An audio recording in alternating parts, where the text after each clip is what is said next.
जब सब सो गए तो उन्होंने चुपके से शहर की खिड़की पर तेज धार छुरियां और नोकीले कील लगा दिए। इसी रात शहजादा हस्बे मामूल नीले कबूतर की सूरत में आया।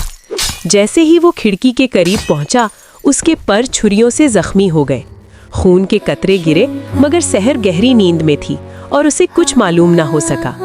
शदीद तकलीफ में शहजादा नीले कबूतर की सूरत ही में उड़ता हुआ वापस अपने चश्मे तक पहुंच गया। जब बौने ने अपने बेटे को इस हालत में देखा तो उसका चेहरा गुस्से से सुर्ख हो गया। वो गरज कर बोला, ये सब मेरे बेटे की दुल्हन की वजह से हुआ है। अब मैं उससे अपने बेटे का इंतकाम लूंगा। शहर कई दिनों तक हर रात अपने शौहर का इंतजार करती रही, मगर वो नहीं आया। नीले कबूतर ने खिड़की पर दस्तक न दी। शहर का दिल बेचैन हो गया। आखिर एक दिन वो हिम्मत करके उसी चश्मे पर पहुंची जहां से वो सब कुछ शुरू हुआ था। ए चश्मे के मालिक, मेरे शौहर, मेरी बात सुनो, मैं तुमसे मिलने आई हूँ। शहजादा जख्मी हालत में बिस्तर पर लेटा हुआ था। उसके पूरे जिस्म पर गहरे जख्म थे और बदसूरत बोना खामोशी से उसकी मरहम पट्टी कर रहा था, मगर जख्म इतने गहरे थे कि भरने का नाम नहीं ले रहे थे। इसी लम्हे शहजादे ने शहर की आवाज सुन ली। वो तकलीफ के बावजूद उठ बैठा, मगर बोना शदीद गुस्से में आ गया। उसने गुर्रा कर कहा, ये सब तुम्हारी वजह से हुआ है। तुमने मेरे बेटे को इतनी तकलीफ में डाला है। अब मेरा बेटा तुमसे कभी नहीं मिलेगा। तुमने मेरे बेटे को जख्मी किया है।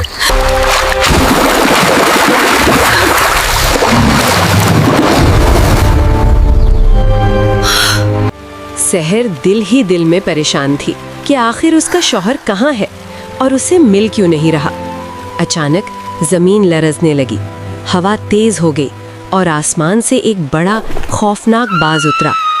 उसने शहर को अपने मजबूत पंजों में पकड़ा और पलक झपकते ही उसे एक वसी और सुनसान रेगिस्तान में लाकर फेंक दिया। रेत के टीले, जलता सूरज और दूर दूर तक कोई आबादी नहीं। शहर हैरान और खौफजदा थी। ये सब मेरे साथ क्यों हो रहा है? मैंने तो सिर्फ मोहब्बत की है, वो खुद से कहने लगी। वो सहरा में कई दिनों तक चलती रही। उसके पांव जख्मी हो गए, होंठ सूख गए।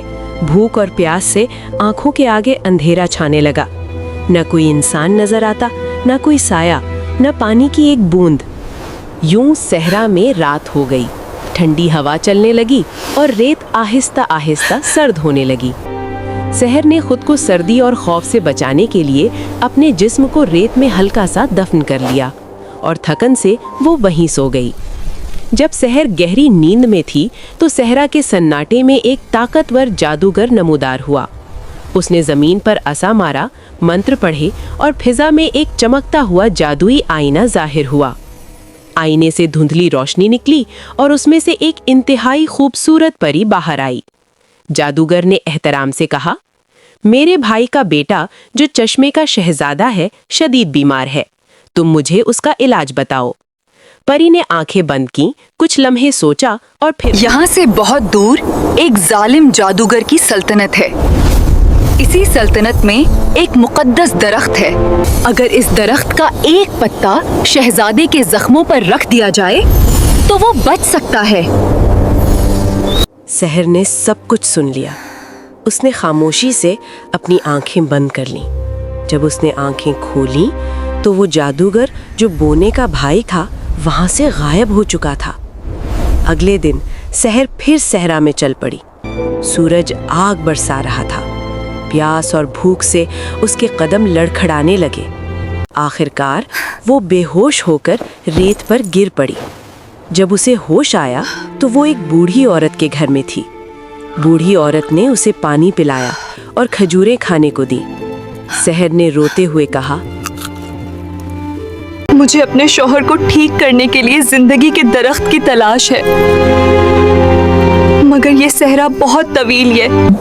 बेटी, तेरी मोहब्बत सच्ची है। मैं तेरी मदद करूंगी। तुम इस घोड़े पर सवार हो जाओ